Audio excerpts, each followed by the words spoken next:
Yes. Yes. Yes. Yes.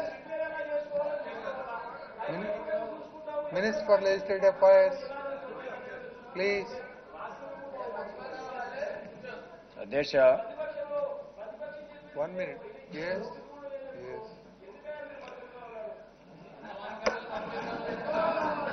Yes. అధ్యక్ష ప్రతిపక్ష నాయకులు Okay, please. Please.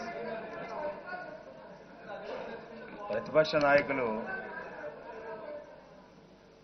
ఏదో ఫిజిక్స్ కామర్స్ గురించి చెప్తున్నారు అధ్యక్ష.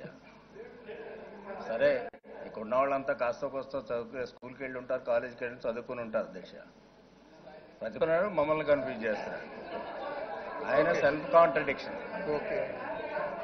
ఒకసారి ఎలా ఉందో ఎక్స్పోర్ట్స్ ఇంపోర్ట్స్ సరిగ్గా లేవు కాబట్టి రేట్ తక్కువ ఉంది డాలర్స్ లోని ఒకసారి చెప్తాడు. గ్రోత్ రేట్ బాగానే ఉందనేటువంటిది ఆయనే ఒప్పుకుంటున్నాడు. ఉన్నప్పుడు జిఎస్టీ బాగానే ఉన్నది అనేటువంటిది ఒప్పుకుంటున్నాడు ఆయన. మళ్ళీ ఎందుకు ఆయన కన్ఫ్యూజ్ అయ్యి ఇది అభివృద్ధి జరగలేదని చూపించడానికి పాపం తాపత్రయపడుతున్నారు. కానీ బహుశా ఎకనామిక్స్ చదివి ఉన్నట్టు బహుశా ప్రయత్నం చేస్తున్నారు. కానీ ఈనాడు గ్రోత్ రేట్ల గురించి చెప్తున్నారు అధ్యక్ష. ఈనాడు అగ్రికల్చర్ చూస్తే 1 minute అధ్యక్ష. అగ్రికల్చర్ చూస్తే ఏదైనా గ్రోత్ రేట్ వేసినప్పుడు ప్రొడక్షన్ చూస్తారు, ప్రొడక్టివిటీ చూస్తారు, రేటు చూస్తారు. ఈ మూడింట్లో ఒకవేళ ఏదైనా తగ్గినప్పుడు కూడా ప్రొడక్షన్ తగ్గినప్పుడు కూడా ప్రొడక్టివిటీ బాగుండి రేటు బాగుంటే గ్రోత్ రేట్ బాగుంటుంది అధ్యక్ష. ఇవన్నీ సత్యాలు తెలుసుకోవాల్సినటువంటి అవసరం ఉంది. ఏదో పేపర్లో వస్తున్నాయి కదా అంచేత మెథడాలజీ అనేటిది యూనివర్సల్ మెథడాలజీ ఇది అబ్జర్వ్ చేసేది. అంతేగాని మీరో లేకపోతే చంద్రబాబు నాయుడు గారు లేకపోతే నేను లెక్కలు పెట్టేది కాదు అధ్యక్ష. ఇది అనేది యూనివర్సల్ మెథడాలజీ, ఇండియాలో మెథడాలజీ. అదేవిధంగా ఇండియాలో చేసిందే స్టేట్స్ అన్ని కూడా చేస్తాయనేటువంటిది తెలుసుకోవాల్సినటువంటి అవసరం ఉంది. ఈనాడు మీకు డబుల్ డిజిట్ ఎలా వచ్చింది అనేటువంటి రీతిలో మాట్లాడుతున్నా అధ్యక్ష. డబుల్ డిజిట్ ఎలా వస్తుంది? కష్టపడి అగ్రికల్చర్ పండిస్తే వస్తుంది, అదేవిధంగా కష్టపడి ఇన్వెస్ట్మెంట్ చేస్తే వస్తుంది, కష్టపడి సర్వీసెస్ సెక్టార్ వస్తే వస్తుంది.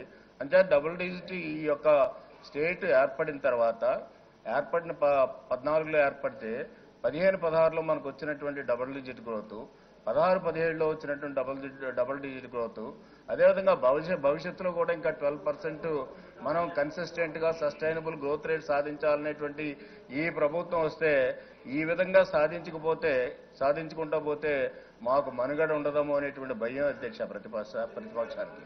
అంచేత ప్రజల్ని తప్పుదోవ పట్టించడానికి, సభను కూడా తప్పుదోవ పట్టించడానికి తప్పుడు లెక్కలు చెప్పే విధానం ఇది సరి అయినటువంటి విధానం కాదు అధ్యక్ష.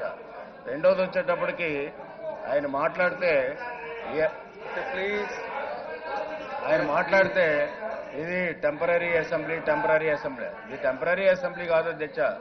ట్రాన్సిట్ లో ఉన్నాం. ఎందుకంటే హైదరాబాద్ నుంచి ఇక్కడికి వచ్చాం, ట్రాన్సిట్ లో ఉన్నాం. ఇక్కడి నుంచి వేరే చోటకి వెళ్తాము, అక్కడ మనం అసెంబ్లీ జరుపుకుంటాం. అసెంబ్లీ టెంపరీ కాదు అధ్యక్ష, వైసీపీఏ టెంపరీ అధ్యక్ష. ఈసారి వారే వా